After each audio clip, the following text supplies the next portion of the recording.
OTW ke gudang snack dalam bahasa Inggris, kenapa native speaker jarang pakai will? Yo guys, pernah gak sih kalian pengen ngomong simple kayak, yoi, aku mau ke gudang snack.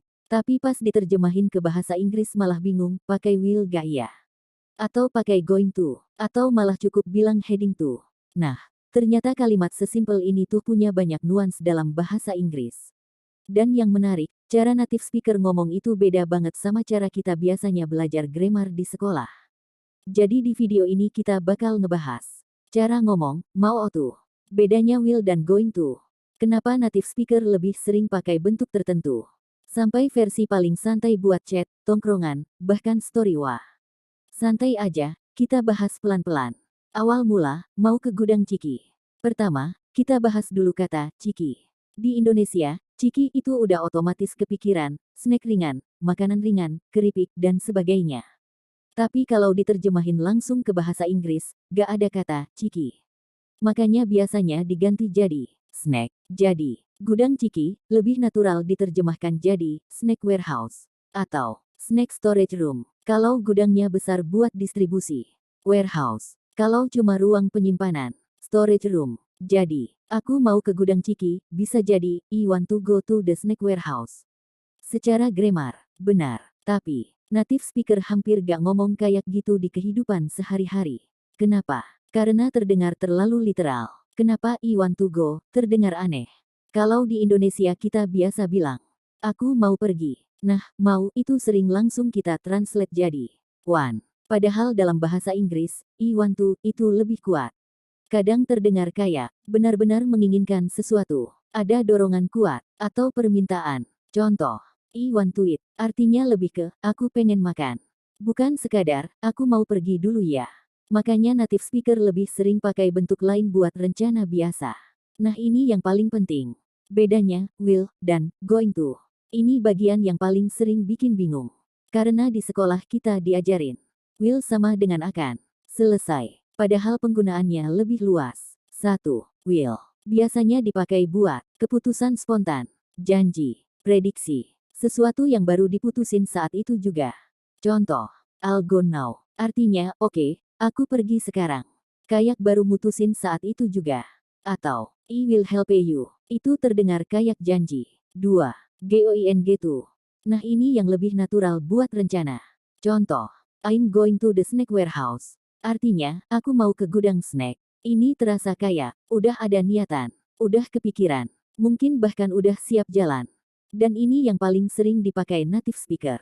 Makanya kalau konteksnya, yoi, aku mau ke gudang snack. Yang natural justru, I'm heading to the snack warehouse. Atau, I'm going to the snack warehouse. Bukan, I will go to the snack warehouse. Karena yang versi will terdengar lebih formal dan kaku. Terus, OTW, gimana? Nah, lucunya, kata OTW sendiri sebenarnya singkatan bahasa Inggris. On the way. Makanya kalau orang luar bilang, I'm on my way. Artinya ya, aku otu. Simple banget. Contoh paling natural. Formal dikit. I'm on my way to the snack warehouse. Santai. Heading to the snack warehouse. Chat VB. OTW to the snack warehouse. Super casual. Gonna head to the snack warehouse. Nah, gonna itu versi santai dari going to. Native speaker sering banget ngomong gonna, wanna, gota. Bukan karena grammar salah, tapi karena emang ngomong cepat. Kenapa bahasa Inggris native speaker kadang gak sesuai buku? Karena bahasa asli itu fokusnya natural sounding, bukan textbook sounding. Misalnya di buku, I will go, benar. Tapi di kehidupan nyata orang lebih sering bilang, I'm gonna go, karena lebih ringan. Sama kayak bahasa Indonesia, kita lebih sering bilang, gue cabut dulu, dibanding saya akan pergi terlebih dahulu. Maknanya sama, vibenya beda. Kata heading itu keren banget.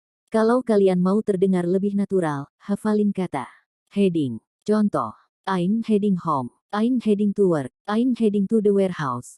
Artinya, lagi menuju, mau berangkat ke, otu ke. Dan ini sering banget dipakai native speaker.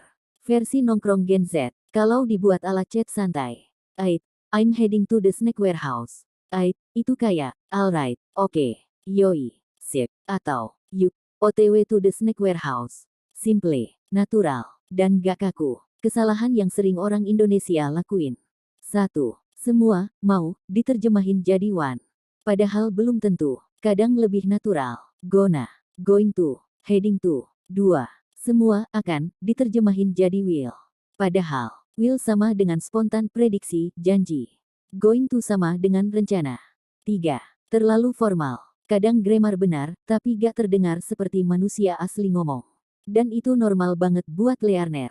Jadi kesimpulannya, kalau kalian mau bilang, "Yoi, aku mau ke gudang snack." Versi naturalnya bisa. I'm heading to the snack warehouse. I'm going to the snack warehouse. OTW to the snack warehouse. I'm on my way to the snack warehouse. Kalau pakai, I will go to the snack warehouse. Itu tetap benar, tapi terasa lebih formal dan kurang santai buat percakapan sehari-hari. Penutup. Nah, sekarang kalian jadi ngerti kenapa native speaker sering terdengar beda dari grammar sekolah. Bukan karena grammar itu salah, tapi karena bahasa sehari-hari punya flow sendiri. Dan justru kalau kalian ngerti nuans kayak gini, bahasa Inggris kalian bakal terdengar jauh lebih natural. Mulai dari kalimat simple kayak, aku mau otu ke gudang snack. Ternyata bisa ngajarin, will, going to, on my way, heading to, sampai gaya ngobrol native speaker. Kalau kalian suka pembahasan bahasa yang santai tapi detail kayak gini, kalian bisa lanjut explore ekspresi sehari-hari lainnya. Karena kadang, kalimat paling sederhana justru punya pembahasan paling menarik.